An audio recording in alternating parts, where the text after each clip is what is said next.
লক্ষ্য করেন একটি দল এনসিপি তাদেরও আওয়ামী লীগের ওই রোগে ধরেছে। আওয়ামী লীগ যেমন ক্লেম করে বাংলাদেশ তারাই স্বাধীন করেছে, এনসিপির এই সদ্য সাবালক এই ছাত্ররা তারাও বলতে চায় যে এই শেখ হাসিনা সরকার নাকি তারাই পতন ঘটিয়েছে। বিএনপির 588 জন সদস্য এই 1.5 মাসের সংগ্রামে জীবন দিয়েছে। এখন তারা মনে করে যে তারাই হলো এই রাষ্ট্রের কর্ণধার, তাদেরই দায়িত্ব এই দেশকে ঠিক করার। কিছুদিন আগে ডাকসু নির্বাচন হলো, এই এনসিপি তো সবাই ছাত্র, তারা ছাত্রদের প্রতিনিধি বলে দাবি করতো, 100 ভোট পায় না এই ডাকসু নির্বাচনে। এরা এখন এই দেশে বলতে চায় পিআর সিস্টেম না হলে নির্বাচনই হতে দেব না। আরে অদ্ভুত কথা, এই দেশে মানুষের কোনো মূল্য নাই, জনগণের রায় হবে না, বাংলাদেশ তো টিকে থাকবে অনন্তকাল ধরে ইনশাল্লাহ। জনগণের কাছে যান, আপনাদের ম্যানিফেস্টোতে বলেন, ইশতেহারে বলেন যে আমরা সংখ্যানুপাতিক নির্বাচন চাই এই দেশে। জনগণ যদি আপনাদেরকে সংখ্যাগরিষ্ঠতা দেয় তাহলে আপনারা এই ব্যবস্থা চালু করেন, আমরা মাথা পেতে নেব।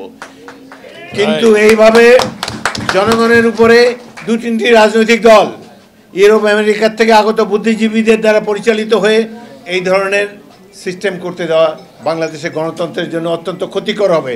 আমরা দেশের সর্ববৃহৎ দল রাজনৈতিক দল বিএনপি, আমরা কখনোই এটিকে সহ্য করব না। আজকে সারা আমরা জানি পতিত স্বৈরাচার ভারতে বসে বাংলাদেশের বিরুদ্ধে ষড়যন্ত্র করে যাচ্ছে। তারা অফিস আদালত নিয়ে তাদের কাছ থেকে বুদ্ধি পরামর্শ নিয়ে বাংলাদেশের প্রতিদিন নির্বাচন পর্যন্ত প্রতিদিন তারা সহিংসতা চালাবে। এদের তো কোনো দেশ নাই, এরা এখন মাসির দেশে গিয়েছে, সেইখান থেকে সহিংসতা চালিয়ে বাংলাদেশকে ধ্বংস করতে চায়।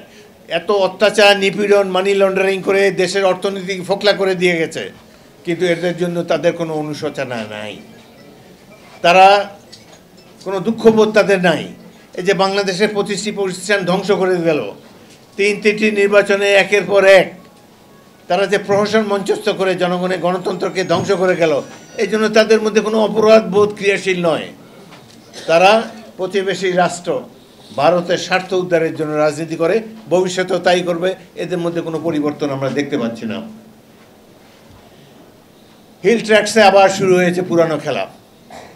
এই চট্টগ্রাম হিল ট্র্যাক্স ইতিমধ্যে সেখানে ভারতীয় পতাকা উঠত বহু বছর আগে থেকেই। কেবলমাত্র শহীদ রাষ্ট্রপতি জিয়াউর রহমান তিনি সেখানে বাঙালিদেরকে পাহাড়ি এলাকায় পুনর্বাসিত হওয়ার কামলে জনসংখ্যার মধ্যে একটা ব্যালেন্স এসেছে, যার জন্য এখন আর তারা ভারতের পক্ষে স্বাধীনতা ঘোষণা করতে পারছে না। এই জন্য শহীদ জিয়াউর রহমান ইতিহাসে অমর হয়ে থাকবেন। তিনি বাংলাদেশের অখণ্ডতাকে রক্ষা করেছেন, স্বাধীনতা সার্বভৌমত্বকে সবসময় পতাকাকে উড্ডীন রেখেছেন।